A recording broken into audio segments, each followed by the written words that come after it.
All right, it looks like we are recording. So I'll go ahead and start. Hello, this is James Donnelly with the Samuel Proctor Oral History Program. I am here today on Thursday, March 11th, 2021 with Tamia Lindgren. And we are here today to talk about her experiences as a first-generation student and as a Machen, Florida Opportunity Scholar at the University of Florida. How are you doing today? I'm good. How are you? Great. So if we could just get started, can you just tell me about maybe what it means to be a first-generation college student, what that means to you, or what you think it might mean to other people?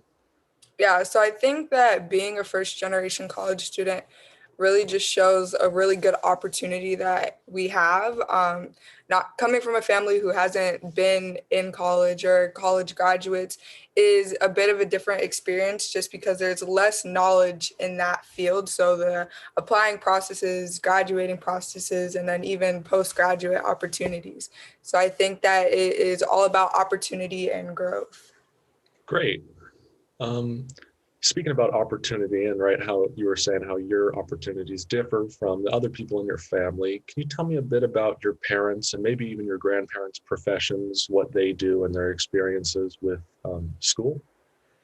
Okay, so my grandma and grandpa, I'm not even sure they finished high school. This was quite a while ago where, education wasn't as important. My grandpa worked as a correctional officer and my grandma was a flight attendant, so neither of those really needed much educational experience. My mom is a court reporter and my father is actually currently incarcerated, so no employment on his end, but that's pretty much their work experience. Great.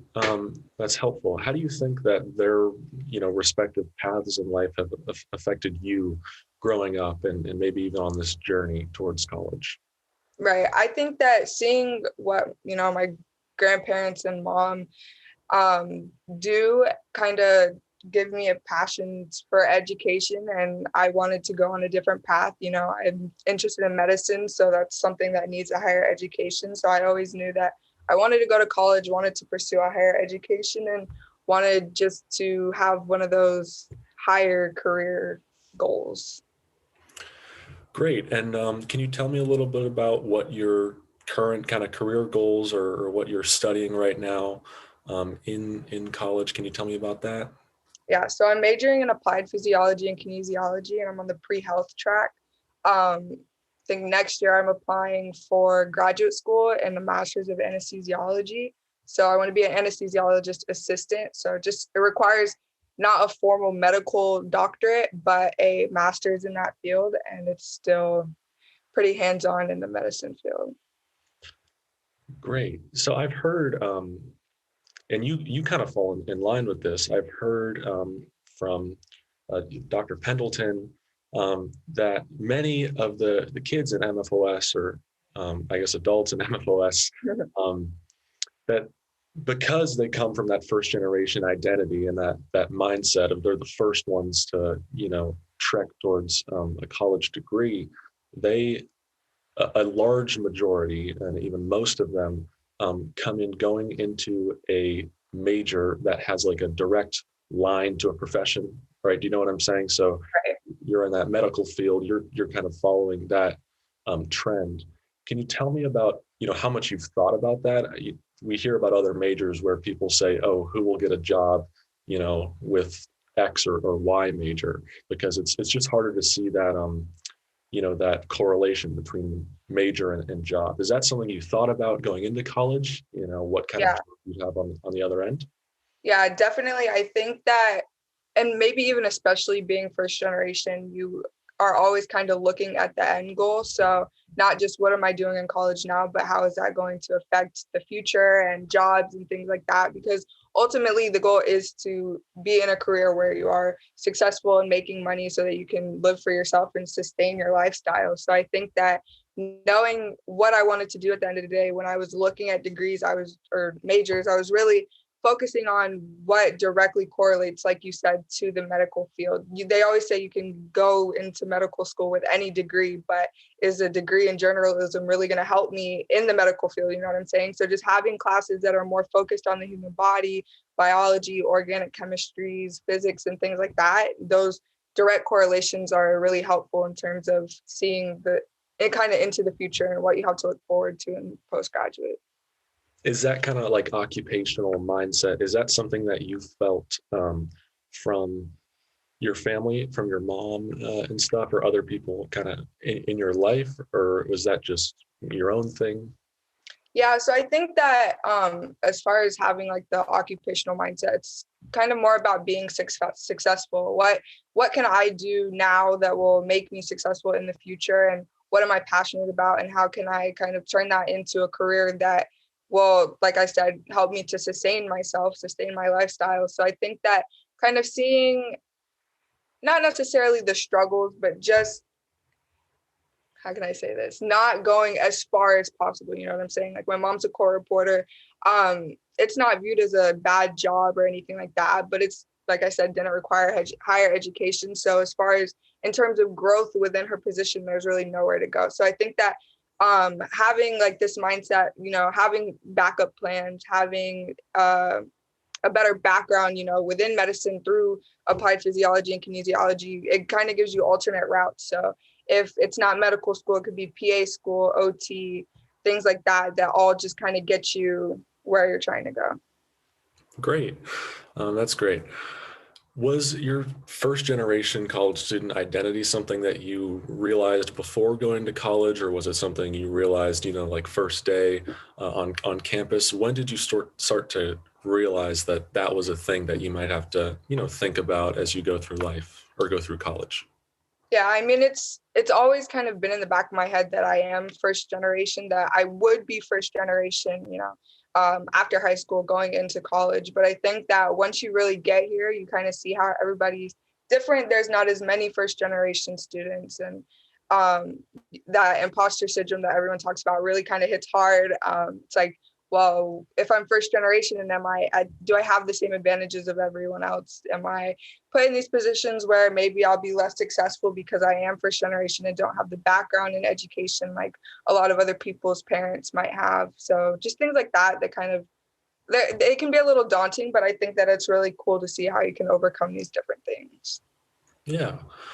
Um, can you talk a little bit about maybe going through high school and working towards college, and how you felt going through that, and if you felt like, like I'm sure you're kind of like a pioneer in doing that, right? Because you're that first generation student, and what it felt like to get into university, maybe other universities you applied to, and certainly interested in that, and also getting the scholarship and how that affected you, what that process was like. Right. So in high school, the goal was always to go to college, like I said. So in that, I've always been a really good student. It was just what I was good at, grades just came with me pretty naturally. So in high school, like AP courses and things like that kind of help you to prepare for college and also getting that college credit. So when I was in high school, I did a lot of the science AP courses that would, given that you pass the exam, give me the credit coming into college and kind of put me a little bit ahead. So I did do that. When I actually graduated, I had like 25 credits or something like that, which isn't a lot compared to some other people, but being that they were all applied to my major, they weren't just, credits and just anything.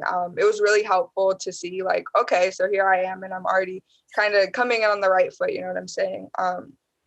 Seeing as to how, that kind of like shaped the future of my college experience, I think that was really important. As far as like receiving the scholarship and, just being accepted in general, when I was accepted into my first college, I cried like a baby.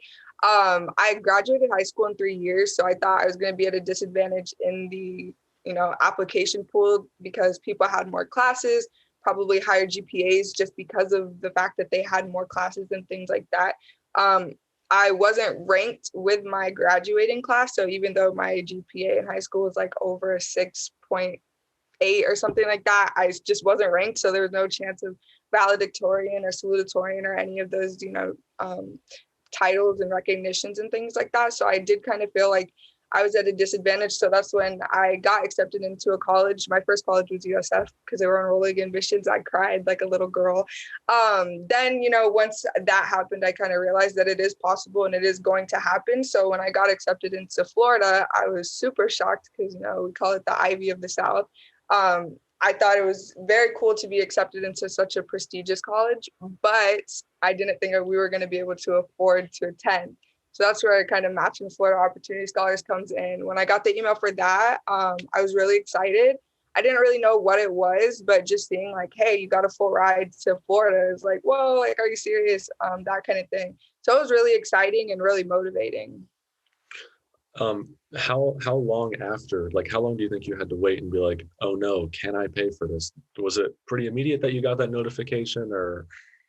Yeah, so I think I got accepted end of February, and then I think that we got the emails probably like a week or 2 weeks later.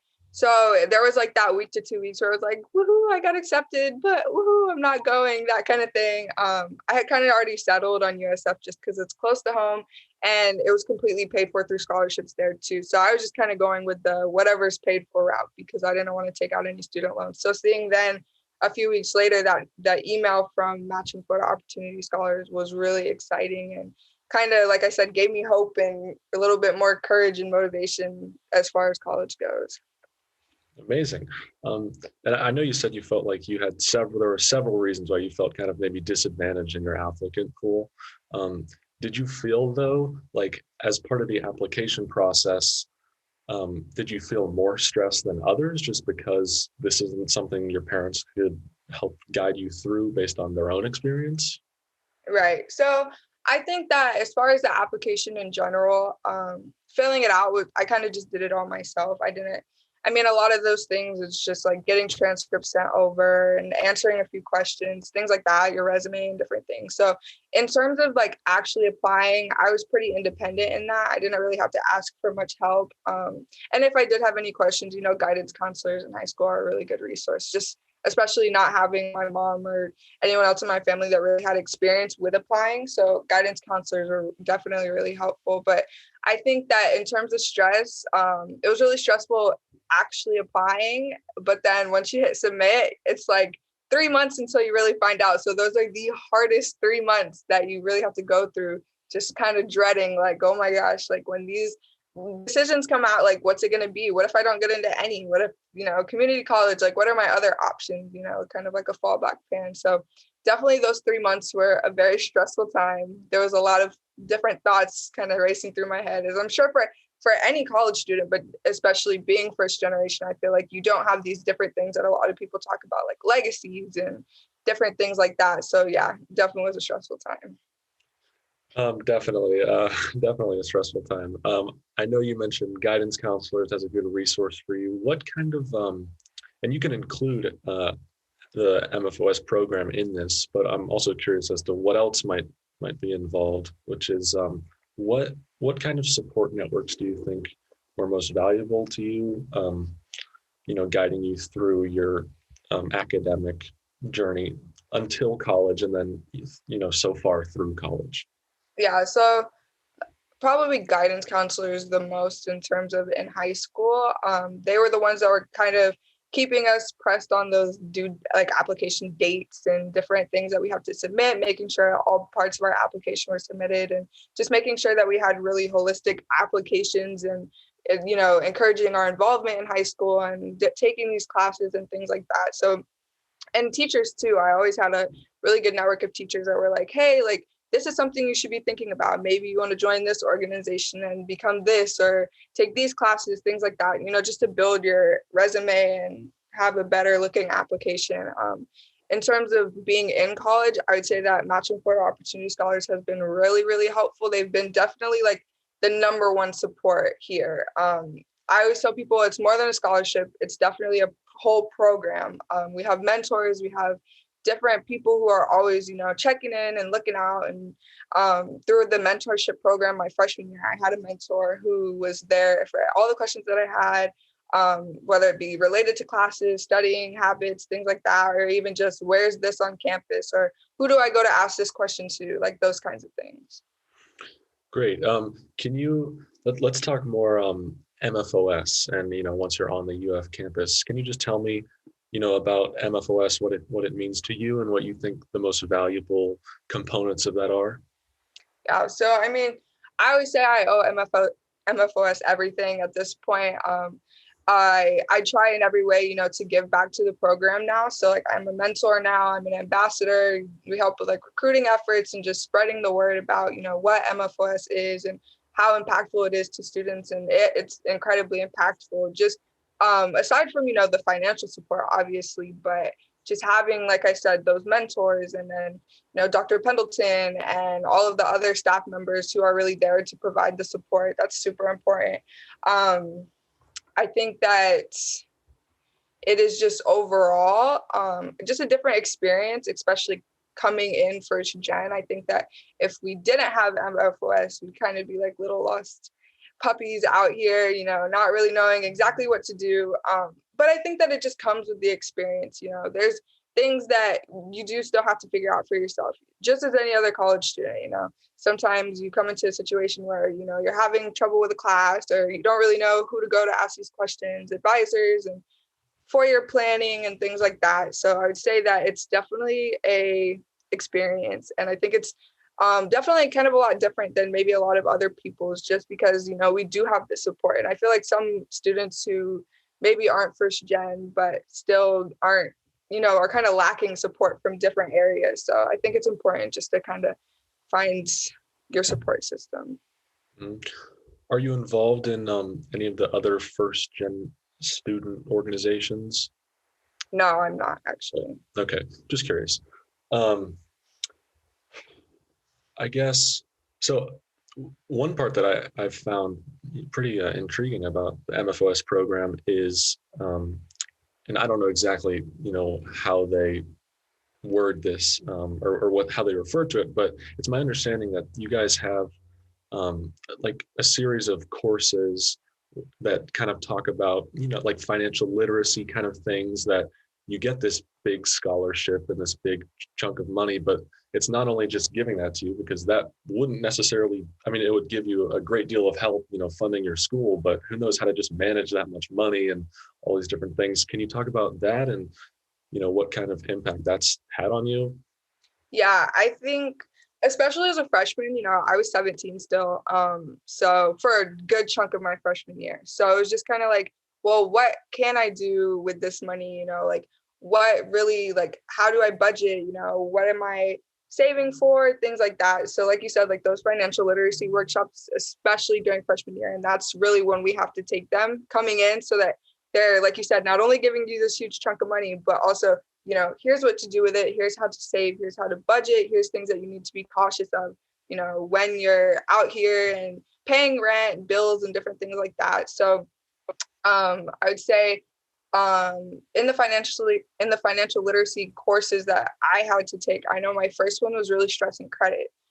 Before that, I hadn't really thought much about credit. I knew what credit was. I knew a lot of people don't have good credit. Some members of my family have horrible credit. And so I was always really scared, to have credit myself.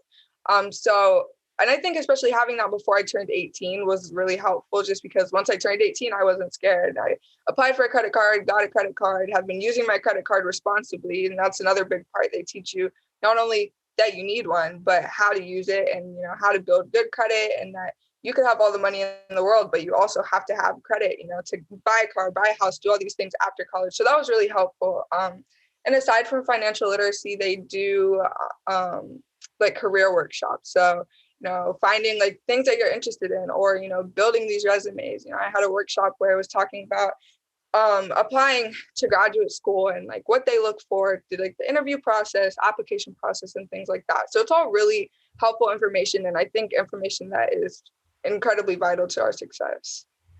Yeah, as a side note, I'm an economics major, which is loosely related to this interest, which is I'm really passionate about, like expanding financial literacy and things. So it's always something I'm very glad to hear about, that they really set people up for success in that way. Right. On another note, did you find it, can you tell me a little bit about, when you first got to UF, um, how you created a social network, um, and, basically, created a system of friends that helped you, through to this point? Yeah, so when I first got here, it was definitely intimidating. I had only been here 2 times before. One was on a tour, and then one was for preview, where they just kind of throw you into the thick of it. So I remember everything just looked different. It's like now I go here, now I live here. So it's like I don't remember everything looking like this. You know what I'm saying? Just trying to figure out where everything is. My roommate, I met her a few months before we started, and kind of moved in together and living on campus. So she was a really big part of it. She kind of had more knowledge about UF just because she'd been here more and seen more, been around more. So I think that she was definitely a vital part in it. When I started, we had the in-person classes, so that was also a really important thing. You kind of meet people in your classes that have similar interests and are on similar tracks as you. So I think that like I built like a little group of there was like 4 of us, and we were just all kind of had the same headspace. We're all super motivated, not all first gen, but all in the same position as far as classes and living on campus and being put into this new environment. So I think that as far as support from other people and socially and things like that, those are definitely my go-to people. We kind of keep each other motivated and still to this day provide support to each other. And always, I think we all have different inputs. I can answer a question you can't, and you could answer a question I couldn't. So I think it's really important to know different people and kind of build your network and have these different connections of people who can help you, and if not significantly now, significantly in the future. So I think that's really important. What about connections with other first generation students? Are they hard to come by, or outside of the MFOS program, or how helpful is it just knowing all those other people in the MFOS program?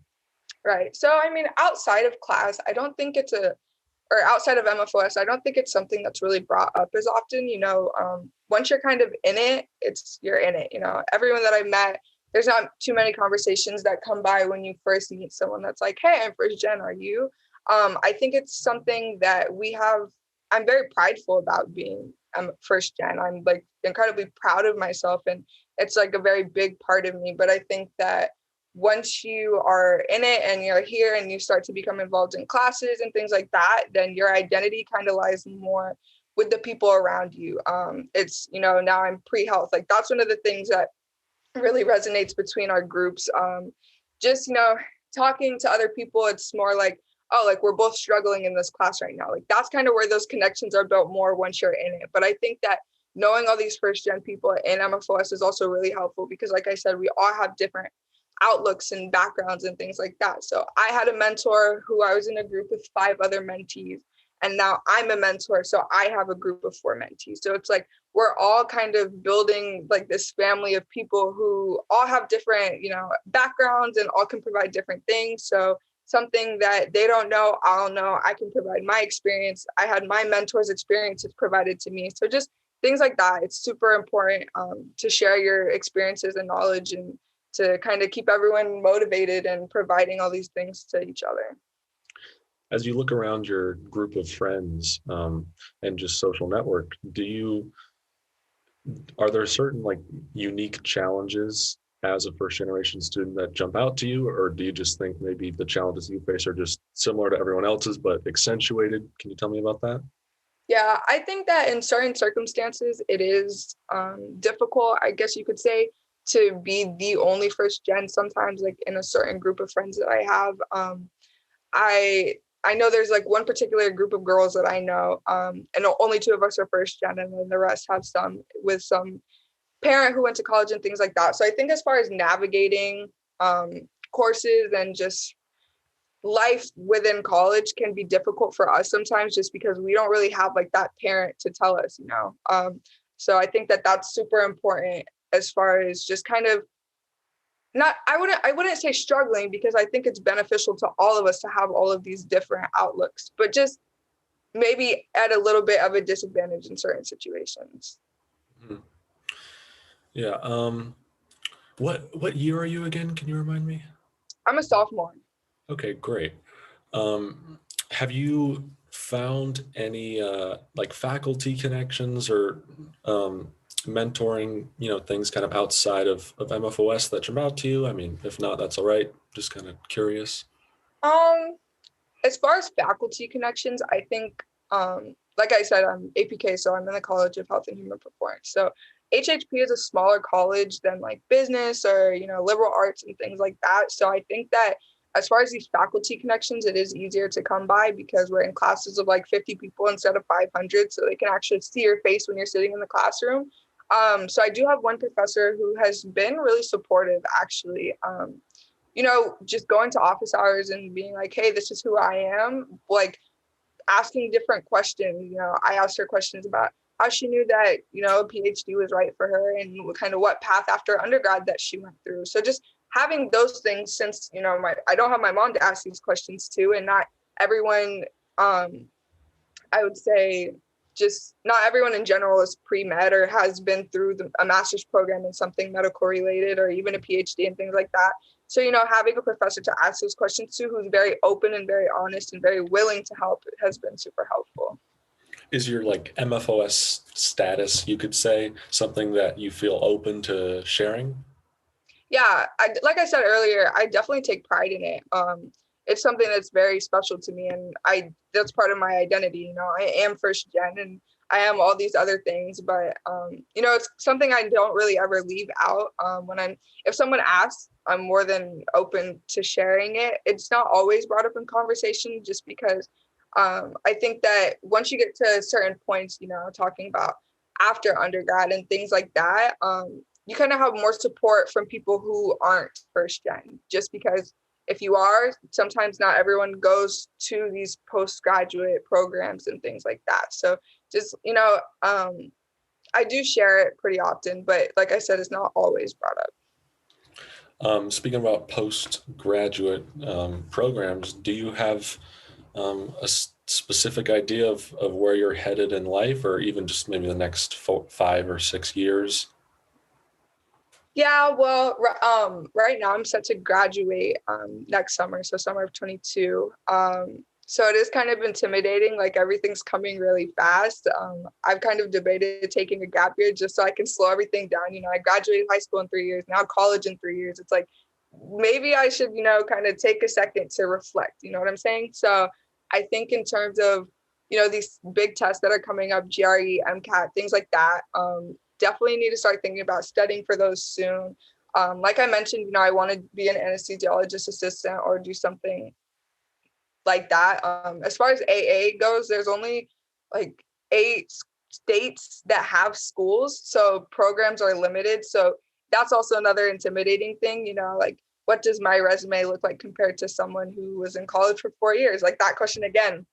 So I think that in terms of, kind of planning, like career planning and all my goals and things like that, I do like to take time every so often to think like, here's everything I've done, here's what I want to do, and here's how I'm going to do it. So just definitely having that plan is really important. But I think for anyone, definitely you have to have a plan and just know that it doesn't always go like you plan. So just having plan B, C, D, all the way to Z is really important sometimes. And I like to always like keep an open mind about things like that. Yeah, for sure. Um, can we go back and maybe talk a little bit about um, where you grew up? I know you said around USF, but where exactly is that maybe? And then how you think that affected you, or if it did affect you at all growing up? Right. Well, I was actually born in Jacksonville. I lived there for the first 8 years of my life. Um, Jacksonville is kind of just known for their football team. It's not like a great area, especially like downtown. And you have all the different sides that people always talk about, the north side and south side, things like that. So yeah, I mean, in Jacksonville, we didn't really live in the best area. But then when I moved, I always say Tampa, but it's really Riverview, Florida. So it's a little bit outside of Tampa. So like 45 minutes from USF. Um, it's not like a very small area. Everyone kind of knows everyone, but not like everyone's connected through something. I went to a pretty big high school. There was like 1,000 of us in my graduating class, so it was a very long graduation. But I think just through seeing, where everyone goes after high school, like the people who go to college, the people who stay after high school and don't go to college and they just start working, things like that. I think those all really affect you when you know the people. So we have a lot of people in my graduating class and even the one after us who passed really young, right after high school. They just all things happen. They kind of stayed around where we're from and things didn't really go well. So I think that makes me really grateful that I did leave and that I did go to college and that I now have all of these different experiences than everyone else. So it makes me feel, like I said, grateful, and also just kind of reminds me that I'm in a place of privilege and that it's really important to, think about how where I'm from affects that, but also how what I'm doing now affects where I'm going. Certainly. Um, and I know you said, right, like you were in tears when you got into your first college, but was getting the MFOS acceptance, was that like did that give you a sense of legitimacy or anything? Yeah, I always joke and tell people that when I first got the email, I thought it was a scam. I was like, it's a little too good to be true. Like, no one's actually gonna pay for us to go to college. So I told my mom, I was like, Mom, like, don't open that email. Like, don't reply to them. They're gonna steal our information.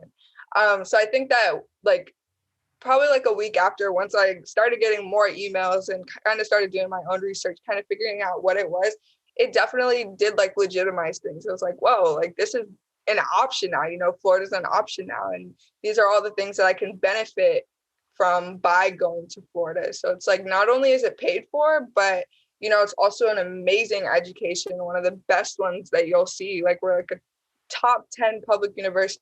So just things like that. It definitely was overwhelming. And once I realized it was happening, it was just kind of like, whoa, okay, like this is really happening. So I think, yeah, definitely getting MFOS and seeing that now Florida is a possibility and all the different things that MFOS has to offer and Florida in general, that was really exciting, but also really overwhelming. Yeah, and it must be cool to, get into UF, and that's great. And then it's like, oh, but they want me enough to give me a scholarship, right? And it's funny Right. that you talked about the like kind of disbelief. I was listening to another interview that a colleague of mine did with one of the first MFOS classes, and he was saying that like when he got the letter, I guess he got a physical letter then, and he didn't even like couldn't even like comprehend it. And so I guess he just like took it to his guidance counselor because he was like, there's no way that this is like the he didn't even think it was possible that they would pay for him to go to school basically. And then like finally learning that, it was like just, an amazing experience. Right. How do you think about giving back to the MFOS program, after going through it? Do you see yourself staying in contact over the coming years or throughout your life? How do you continue to pay that forward to others? Yeah, so I definitely, even now, like I said, it's really important to me to give back how I can now. So by doing that, I'm a mentor and an ambassador. So, I think it's really cool now to see that as an ambassador, I get to be the one that's like, hey, like this is real. Like I thought it was a scam too, but like this is really happening. Like you really get to go here and you really get to be a part of such an amazing thing. As far as after being a student, I definitely do plan on staying in contact. Anything that they ask of me, I'm always more than willing to participate. So I think that definitely once I'm, in my career and very successful, I do see like giving back monetarily, making these donations, being a speaker when they need an alumni, like things like that are really important to me. And can you tell me about what being an ambassador for MFOS means? Yeah, so we kind of, like I said, we're the ones that, reach out to people, we speak to donors, we thank donors, we kind of are the example of what their, monetary influences are doing, like this is not only the program that you're giving the money to, but we're the people who are receiving it and we're the ones that are, really becoming successful because of them. So I think that is a really important thing that we do. Also, like I said, kind of like the recruiting aspect of things, like showing future students is something to look forward to. So when you're in high school, when you're in middle school, strive for the grades, strive to build your resume, strive to become a person who would want to go to the University of Florida. A lot of people don't even think about it because they think, one, it's too hard to get into or too expensive to pay for. So I think that showing them like this is a goal, this is like a real opportunity that you can also have is really important. So I think just, from a speaker aspect, being the one to kind of share my experiences and encourage other students to want to become a part of it. So having like a goal for them is really important. But then I think that in general, like what it means to me is that like I said, this is my opportunity to get back to the program. So I get to not only benefit from it, but hopefully be beneficial to other people. Yeah, that's great. Um, so you completed high school in the 3 years, right? And you're planning on, completing college in faster than 4 years. Is that kind of work ethic and drive something that you think your first generation identity influenced? Did you feel pressure to, succeed and go through the motions, but also don't mess around while you do that? Yeah, I think that yeah, I definitely think that being first gen had a big part of it.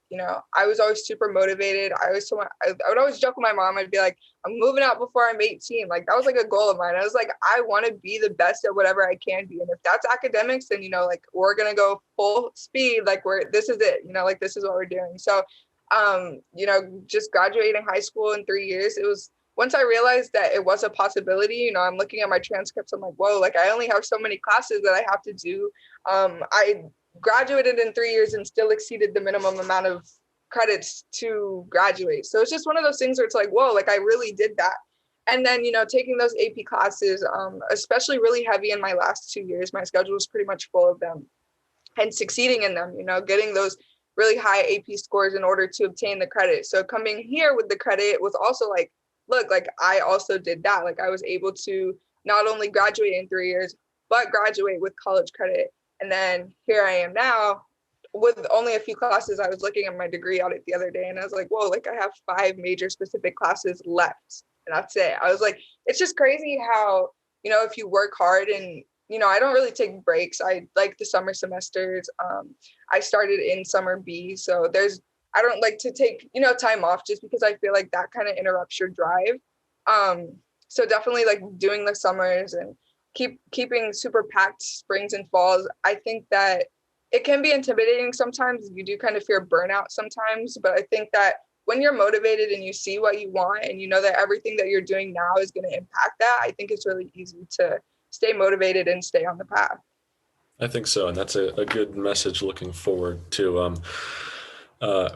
We're getting towards, we could start wrapping up here soon. We could keep talking all day. This is a great interview and we love hearing stories like this as oral historians. But as we wrap up here and I let you go, I just have a couple more questions. One, this might kind of catch you off guard, but we're trying to put together a project, basically, like kind of like an art project, where we basically are going to ask everyone we interview, what is one word that you think could kind of encapsulate the first generation college experience? You can Wow. think on that for a second. Okay. Yeah. Yeah. I mean, I guess I would really just say opportunity. There's so many opportunities in so many different areas, even just being first gen, if I didn't have MFOS, there's still opportunities, it's the opportunity to prove yourself. There's the opportunity for growth. There's the opportunity to make all these things happen that no one else in your family did. So I think that it's so cool that, being first gen, I have the opportunity to kind of push all these barriers and overcome all these things that I might have never thought I was able to. It's beautiful. And then I guess my last question is, do you have any questions for me? I mean, how's college? I don't know. No, college is going well. Just if there's anything that was unclear or you just want to clear up about any of this. Oh, you did a really good job. Thank you. All right. Well, if that's all, I'll go ahead and sign off. Thank you so much for your time today. Thank you. Thanks. Okay.